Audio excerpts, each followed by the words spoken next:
Good morning dear student, welcome to the way of solution number 1 study channel of West Bengal. তো আমি তোমাদের Dalton sir. তোমরা এখন পাচ্ছ জিকে ইউনিভার্সিটি ক্লাস নাম্বার 13তম ক্লাসে সকলকে স্বাগত জানাচ্ছি। তো এখানে আমরা আজকে সংবিধান থেকে উল্লেখযোগ্য কয়েকটি প্রশ্ন আলোচনা করব।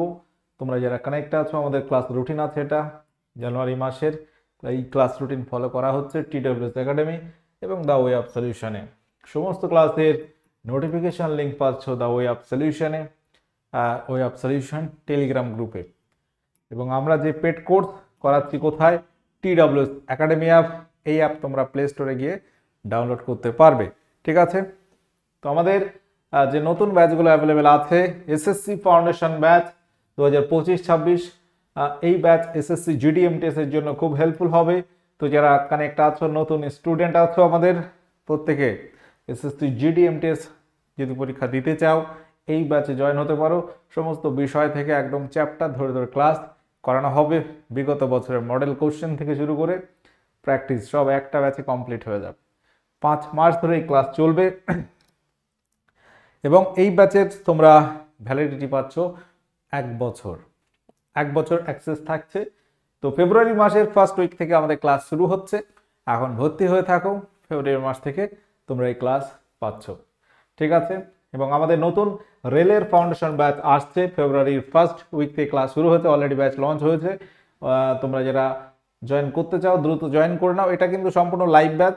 গত ব্যাচগুলো 1-2 চলছে, যেগুলো ওগুলো অনেকটা ধর হয়ে গেছে, এগিয়ে গেছে, রেকর্ড দেখতে হবে। যারা নতুন লাইভ ব্যাচ চাইছিলে, শুরু হচ্ছে ফেব্রুয়ারির ফার্স্ট উইক থেকে। যদি প্রয়োজন হয় এই ব্যাচে যুক্ত হতে পারো। গ্রুপ ডি এনটিপিসির জন্য খুবই এফেক্টিভ একটা ব্যাচ। এটাও 5 মাস ধরে লাইভ ক্লাস তোমরা পাচ্ছ এবং 1 বছর ব্যাচের ভ্যালিডিটি পাবে। WBKB প্র্যাকটিস ব্যাচ রয়েছে আমাদের, দুর্দান্ত একটা ব্যাচ, ঠিক আছে। প্র্যাকটিস ব্যাচ এটা আছে, যদি প্রয়োজন হয় অবশ্যই নিতে পারো। তো আজকে ভারতের সংবিধান থেকে আমরা উল্লেখযোগ্য 25টি কোশ্চেন আলোচনা করব। চলো, প্রথম প্রশ্ন।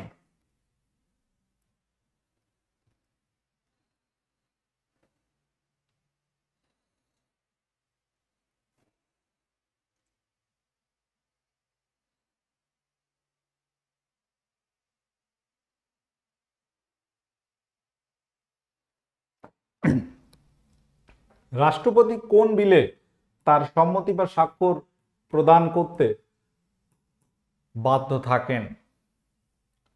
রাষ্ট্রপতি কোন বিলে তার সম্মতি বা স্বাক্ষর প্রদান করতে বাধ্য থাকেন? অর্থ বিল, সংবিধান সংশোধনী বিল, অর্থ বিল, সংবিধান সংশোধনী বিল, নাকি সাধারণ বিল? Question number 1। প্রত্যেকে যারা কানেক্ট আছো অবশ্যই শেষ পর্যন্ত দেখতে থাকো। ক্লাসটি অবশ্যই ভালো লাগবে এবং অনেক ইনফরমেশন তুমি পাবে। উত্তর হবে অপশান সি, অর্থ বিল এবং সংবিধান সংশোধনী বিল। যে বিল পাস হওয়ার পরে রাষ্ট্রপতি সম্মতি দিতে বা স্বাক্ষর করতে বাধ্য থাকেন। Question number 2। কোন মামলায় সুপ্রিম কোর্ট রায় দেন যে ভারতীয় সংবিধানে বর্ণিত মৌলিক অধিকারগুলি সংশোধন করতে হলে একটি নতুন গণপরিষদ গঠন করতে হবে? বা ঘুরিয়ে ফিরিয়ে বলা হয় যে মৌলিক অধিকার সংশোধন করা যাবে না, এটা কোন মামলায় বলা হয়েছিল? কেউ বলতে পারবে সঠিক উত্তর কি হবে এখানে?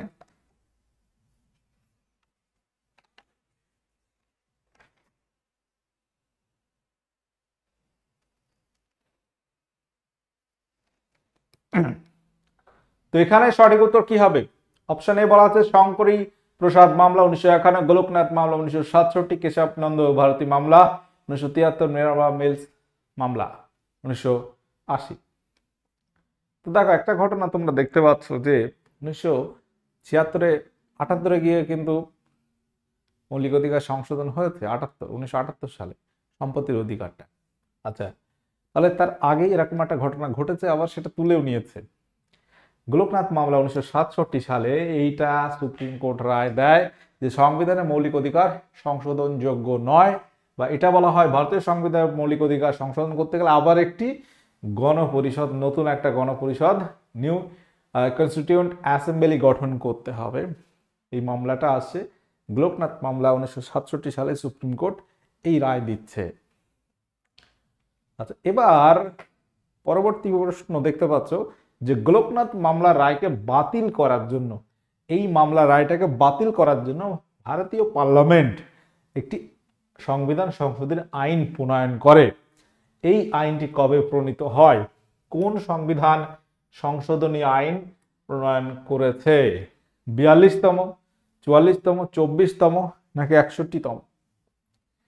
তাহলে গোলকনাথ মামলার রায়কে বাতিল করার জন্য ভারতীয় পার্লামেন্ট একটা নতুন সংশোধনী আইন নিয়ে আসে, বা সংবিধান সংশোধনী আইন নিয়ে চলে আসছে 1900 কত সালে? 76, 78, 71, 1989। তো এই গোলকনাথ মামলার রায়কে বাতিল করা হচ্ছে 1971 24তম সংবিধান সংশোধনীর মাধ্যমে। ঠিক আছে, পার্লামেন্ট আইন করছে এবং 24তম সংবিধান সংশোধনী 1971-এ এটা বাতিল হয়ে গেল গোলকনাথ মামলার রায়। আচ্ছা, পরবর্তী প্রশ্ন, কোন মামলায়, দেখো এই ইনফরমেশন গুলো তোমাদের কিন্তু কাজে আসবে পরীক্ষায়, কোন মামলায় সুপ্রিম কোর্ট রায় দিয়েছিল যে বিচার বিভাগীয় পর্যালোচনা হলো ভারতীয় সংবিধানের একটি বৈশিষ্ট্য? সুপ্রিম কোর্ট রায় দিয়েছে যে বিচার বিভাগীয় পর্যালোচনা অর্থাৎ জুডিশিয়াল রিভিউ এটা ভারতীয় সংবিধানের একটি বৈশিষ্ট্য। শঙ্করী প্রসাদ মামলা 1951, গোলকনাথ মামলা, কেশবনন্দ ভারতী মামলা, মিনার্ভা মিলস মামলা।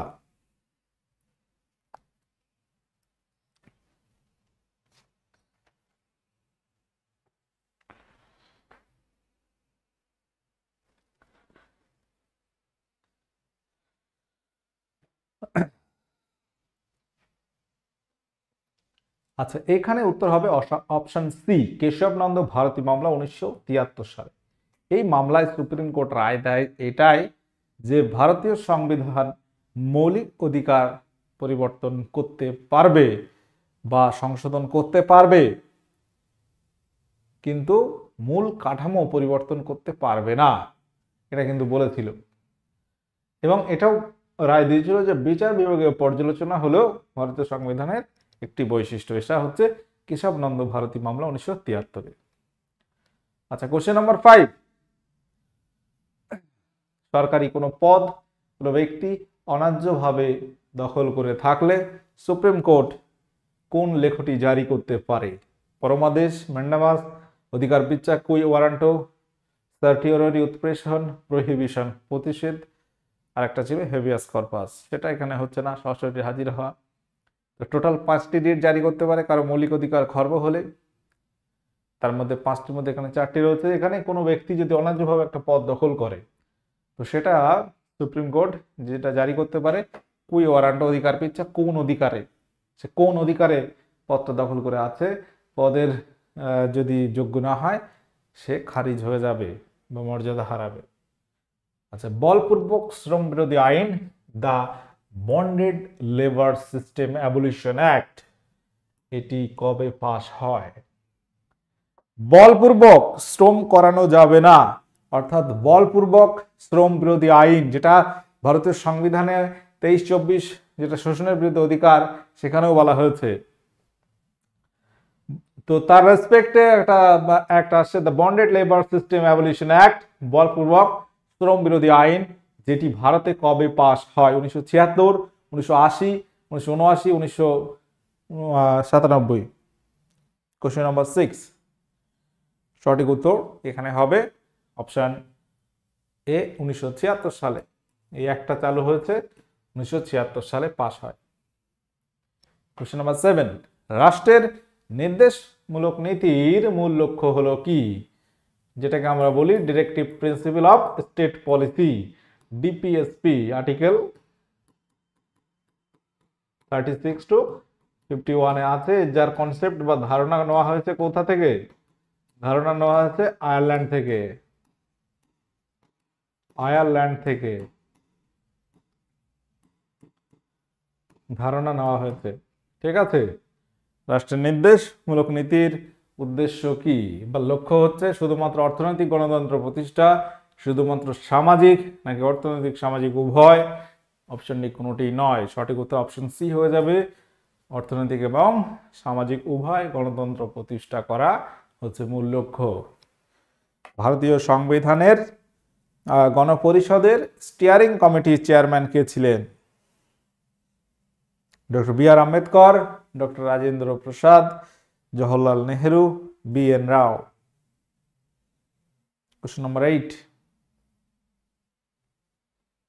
স্টিয়ারিং কমিটির চেয়ারম্যান ছিলেন ডক্টর রাজেন্দ্র প্রসাদ।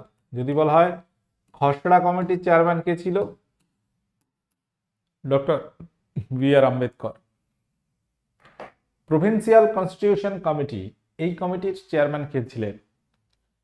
প্রদেশ ভিত্তিক সাংবিধানিক যে কমিটিটা গঠিত হয়, প্রদেশ ভিত্তিক কমিটি, এর চেয়ারম্যান কে ছিলেন? Sardar Vallabhbhai Patel, doctor B R Ambedkar, K M Munshi, doctor Rajendra Prasad. Total 22টি কমিটি গঠিত হয় আমরা জানি। তো সেখানে এটা একটি ছিল প্রভিন্সিয়াল কনস্টিটিউশন কমিটি, যার চেয়ারম্যান ছিল সর্দার বল্লভভাই প্যাটেল। অপশনে রাইট অ্যান্সার হয়ে যাবে। মহাবিচার পদ্ধতি বা ইমপিচমেন্ট বলতে কি বোঝায়? ইমপিচমেন্ট বলতে বোঝায় যে পদ্ধতিকে, সেটা হলো কি, রাজ্যপাল অপসারণ করা হয়, প্রধানমন্ত্রীকে অপসারণ করা হয়, মুখ্যমন্ত্রীকে অপসারণ করা হয়, নাকি রাষ্ট্রপতিকে অপসারণ করা হয়। ইমপিচমেন্ট কথাটি এখানে কি বলা হচ্ছে এই সম্পর্কে? ইমপিচমেন্ট বলতে কি বোঝায়? ইমপিচমেন্ট এই কথাটি একমাত্র রাষ্ট্রপতির পদচ্যুতি সম্পর্কিত। রাষ্ট্রপতিকে অপসারণ, সেটাকেই বলা হয় ইমপিচমেন্ট। এটা ভারতের সংবিধানের আর্টিকেল নাম্বার 61-এ রয়েছে। দেখো, অপসারণ সবার ক্ষেত্রে প্রযোজ্য আছে, প্রধানমন্ত্রী হোক, রাষ্ট্রপতি হোক, সবার ক্ষেত্রে। বাট ইমপিচমেন্ট এই কথাটি শুধুমাত্র রাষ্ট্রপতির ক্ষেত্রেই প্রযোজ্য। পার্লামেন্ট কর্তৃক অনুমোদিত হবার পর সাধারণভাবে কত মাস জাতীয় জরুরি অবস্থা জারি থাকবে?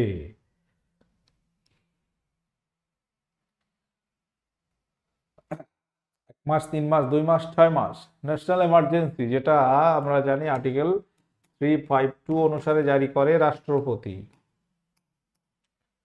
352 নম্বর ধারাতে এটা রয়েছে। তো এটা সাধারণত অনুমোদিত হওয়ার পর কত মাসের জন্য কার্যকরী থাকে, জারি থাকবে? 1, 3, 2, 6। উত্তর হবে 6 মাস। 6 মাসের জন্য এটা জারি থাকে। রাজ্যে যদি রাষ্ট্রপতি শাসন জারি হয়, প্রেসিডেন্ট রুল, যেটা আর্টিকেল 356 রয়েছে 356 নম্বর ধারা অনুসারে, বলা হচ্ছে তা কত মাসের মধ্যে পার্লামেন্টে অনুমোদিত হতে হবে? কত মাসের মধ্যে পার্লামেন্টে অনুমোদিত হতে হবে? 1 মাস, 3 মাস, 2 মাস, নাকি 6 মাস? কোশ্চেন নাম্বার 12, সঠিক উত্তর কি হবে? সঠিক উত্তর হবে 2 মাস। লি কমিশন নিচের কোন বিষয়টির সঙ্গে যুক্ত? বলতে পারবে কেউ? লি কমিশন কিসের সঙ্গে রিলেটেড? শিল্প, কৃষি, রাষ্ট্র কর্তৃক কমিশন গঠন, ভূমি সংস্কার।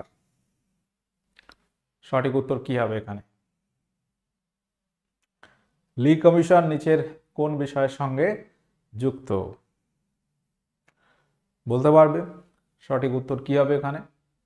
লি কমিশন, যেটি ভারতের রাষ্ট্র কর্তৃক কমিশন গঠন, যেটাকে আমরা ইউপিএসসি বলি, ইউপিএসসির গঠনের সঙ্গে রিলেটেড। এখন বলো, এই কেন্দ্রীয় রাষ্ট্র কর্তৃক কমিশন কবে গঠিত হয়? অর্থাৎ union public service commission, UPSC, কবে গঠিত হয় ভারতে? কেন্দ্রীয় রাষ্ট্র কর্তৃক কমিশন এটি কবে গঠিত হয়েছিল? 1 অক্টোবর 1926, 1 এপ্রিল 1934, 1 মে 1949, নাকি অপশন ডি 26শে জানুয়ারি 1950? সঠিক উত্তর এখানে কি হবে? প্রত্যেকে অ্যান্সার করো, রাইট অ্যান্সার কোনটি হবে? সঠিক উত্তর এখানে হবে অপশনে 1 অক্টোবর 1926 সালে ইউপিএসসি গঠিত হয়েছে ভারতে। নিচের কোন ক্ষেত্রে লোকসভা এবং রাজ্যসভা সমান ক্ষমতা ভোগ করে? লোকসভা এবং রাজ্যসভার ক্ষমতা এখানে একই, কোন ক্ষেত্রে হয়? রাষ্ট্রপতিকে পদচ্যুত করা, মুখ্য নির্বাচন কমিশনারকে পদচ্যুত করা, সুপ্রিম কোর্টের বিচারপতিকে পদচ্যুত করা, একেবারে সবগুলোই। তো এখানে লোকসভার সদস্যরা যে পাওয়ার আছে, রাজ্যসভার সদস্যদের একই ক্ষমতা আছে। কোন কোন ক্ষেত্রে? এখানে প্রত্যেক ক্ষেত্রেই সমান ক্ষমতা আছে। অপশন ডি, উপরের সবগুলো এখানে সঠিক উত্তর হয়ে যাবে। ভারতের মূল সংবিধান অনুসারে সুপ্রিম কোর্টের মোট বিচারপতির সংখ্যা কত ছিল? ভারতের মূল সংবিধান অনুসারে সুপ্রিম কোর্টের মোট বিচারপতির সংখ্যা কত ছিল? 8 জন, 12 জন, 10 জন, 20 জন? ভারতের মূল সংবিধান অনুসারে, অর্থাৎ যখন প্রথম সংবিধান চালু হয়েছে, ধরো 1950 সালের কথাই বলো, তখন সুপ্রিম কোর্টের মোট বিচারপতির সংখ্যা কত ছিল? বর্তমানে কত আছে? বর্তমানে আছে 33 + 1, মোট 34 জন। তখন ছিল মাত্র 8 জন। ঠিক আছে, তখন ছিল 8 জন। আচ্ছা, বর্তমান 2025 সালে এসে 34 জন। একজন প্রধান বিচারপতি সঞ্জীব খান্না বর্তমান ভারতের প্রধান বিচারপতি পদে নিযুক্ত আছেন, 51তম প্রধান বিচারপতি।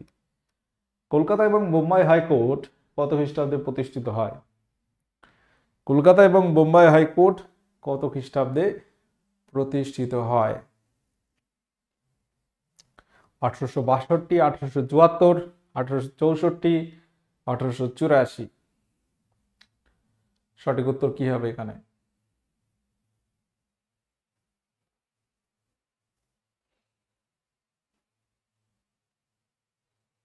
কলকাতা এবং Bombay high court. Kolkata high court 1862, Bombay high court 1862 সালে প্রতিষ্ঠা হয়। হাইকোর্টের কোনো বিচারপতি অবসর গ্রহণের পর কোন ক্ষেত্রে নিযুক্ত হতে পারেন না? বলো। অপশন এ বলা হচ্ছে নিম্ন আদালতের কোনো অ্যাডভোকেট বা আইন ব্যবসায়ী হিসেবে। আচ্ছা, কেন্দ্রমন্ত্রী, রাজ্যপাল, রাষ্ট্রদূত, কোন ক্ষেত্রে তিনি নিযুক্ত হতে পারেন না? দেখো, মন্ত্রী, রাজ্যপাল, রাষ্ট্রদূত হতে পারে, তিনি নিম্ন আদালতের কোনো অ্যাডভোকেট বা আইন ব্যবসায়ী হতে পারবেন না। অপশনে এখানে উত্তর হবে। নিম্নের কোন অনুচ্ছেদকে ডক্টর বি.আর. আম্বেদকর শেষ অবলম্বন হিসেবে মনে করেন? শেষ অবলম্বন মনে করেছেন কোন আর্টিকেলকে? বলো। এখানে 352, 359, 356 নাকি 368? 352 national emergency, 356 president rule, state emergency, 359 যে ধারা অনুসারে রাষ্ট্রপতি মৌলিক অধিকার স্টপ করতে পারে, 359 ধারায় বলা হয়, আর্টিকেল 20 এবং 21 ছাড়া। এখানে আছে 368, এটাকে আমরা বলি সংবিধান সংশোধন।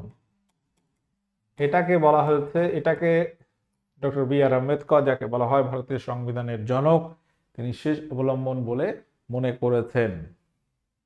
ভারতীয় সংবিধানের কোন ধারায় রাষ্ট্রপতি পরিচালনার নির্দেশমূলক নীতিসমূহ বর্ণনা করা হয়েছে? এটা যদিও আমরা বলেছি আজকে, নির্দেশমূলক নীতি কোন আর্টিকেল থেকে কোন আর্টিকেলে আছে।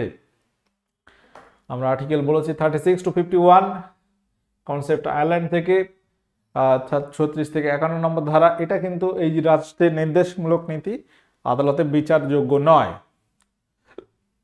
এটা আছে পার্ট সংবিধানের 4th অধ্যায়ে, পার্ট 4 এ রয়েছে। বর্তমানে আমাদের প্রচুর ব্যাচ অ্যাভেলেবেল আছে, TWS একাডেমি অ্যাপ ভিজিট করো, সেখানে অনেক ব্যাচ তুমি খুঁজে পাচ্ছ, যেটা প্রয়োজন আছে তুমি নিতে পারো। কোশ্চেন নাম্বার 21, সংবিধানের 7ম তফসিলে ট্রেড ইউনিয়ন কোন তালিকাভুক্ত? 7ম তফসিলে কি বলা হয়েছে? কেন্দ্র এবং রাজ্যের মধ্যে ক্ষমতার বন্টন। ক্ষমতার বন্টন এটা বলা হয়েছে 7ম তফসিলে। কিছু রয়েছে কেন্দ্র তালিকাভুক্ত, কিছু রাজ্য, কিছু যুগ্ম তালিকাভুক্ত। যেমন শিক্ষাটাকে আমরা যুগ্ম তালিকার মধ্যে পাচ্ছি, শিক্ষা হচ্ছে যুগ্ম তালিকাভুক্ত। তেমন ট্রেড ইউনিয়ন এটাও হচ্ছে যুগ্ম তালিকাভুক্ত। অপশন ডি এখানে রাইট অ্যান্সার হয়ে যাবে। কোশ্চেন নাম্বার 22, আমাদের সংবিধানের কোন ধারা বলে লোকসভার অধ্যক্ষ অর্থাৎ স্পিকার বর্তমান কি আছে? ওম বিড়লা। লোকসভা কততম এবার? 18তম লোকসভা। আচ্ছা, কোন বিলে পক্ষে বিপক্ষে সমান ভোট পড়লে নির্ণায়ক ভোট দেন? কি হবে এখানে সঠিক উত্তর? কোন বিলে পক্ষে বিপক্ষে সমান ভোট পড়লে নির্ণায়ক ভোট দেন? অর্থাৎ কোনো একটা বিল উত্থাপিত হয়েছে, ড্র হয়ে গেছে, টাই হয়ে গেছে, সমান সমান ভোট পড়েছে, পক্ষে হয়তো 50 বিপক্ষে 50, তখন একটা ডিসিশন আসতে হবে, তখন ভোট দেবে লোকসভার অধ্যক্ষ। ঠিক আছে, দিয়ে একটা মানে কি হার জিত হবে, তাই তো? তো এটা একটা সংবিধানের ধারায় বলা হয়েছে, সেটা হচ্ছে ধারা নাম্বার 100, আর্টিকেল নাম্বার 100তে এই কথা বলা হয়েছে নির্ণায়ক ভোট সম্পর্কে সংবিধানের 100 নম্বর ধারায় উল্লেখ করা হয়েছে, অর্থাৎ লোকসভার অধ্যক্ষ নির্ণায়ক ভোট দেবে। কোশ্চেন নাম্বার 23, কোন তফসিলে forms of oath and affirmation এর উল্লেখ আছে? অর্থাৎ এখানে তফসিল মানে কি? তফসিল কটা আছে? 12টি। ওয়াথ মানে কি? শপথ। বড় বড় পদে যারা রয়েছে, রাষ্ট্রপতি, প্রধানমন্ত্রী বা অন্যান্য আছে, তাদের শপথ গ্রহণ কোন তফসিলে রয়েছে? শপথ গ্রহণ। একাদশ তফসিলে কি রয়েছে? পঞ্চায়েত। তৃতীয় তফসিলে কি আছে? চতুর্থতে রাজ্যসভার আসন ভাগাভাগি। পঞ্চম তফসিলে ST/SC। তাহলে উত্তর হবে তৃতীয় তফসিলে এই শপথ সম্পর্কে বলা হয়েছে। কোশ্চেন নাম্বার 24, ভারতীয় সংবিধানের আর্টিকেল 33 সংসদকে কি বিষয়ে ক্ষমতা দান করে? আর্টিকেল 33 কিসের মধ্যে রয়েছে আগে বলো? ভারতবর্ষের মৌলিক অধিকার যদি আমরা দেখি, মৌলিক অধিকার এটি কত থেকে কত নম্বর আর্টিকেলে রয়েছে? আর্টিকেল 12 থেকে 35। তাহলে এটা হচ্ছে মৌলিক অধিকারের মধ্যে রয়েছে। সংবিধানে 32 থেকে 35 রয়েছে সাংবিধানিক প্রতিবিধানের অধিকার। সাংবিধানিক প্রতিবিধানের অধিকার। মৌলিক অধিকারের ক্ষমতা দেয় 33 মার্শাল প্রণয়ন, জরুরি অবস্থার ঘোষণার ক্ষমতা, নাকি সশস্ত্র বাহিনী সম্পর্কিত মৌলিক অধিকারগুলির উন্নতিকরণ।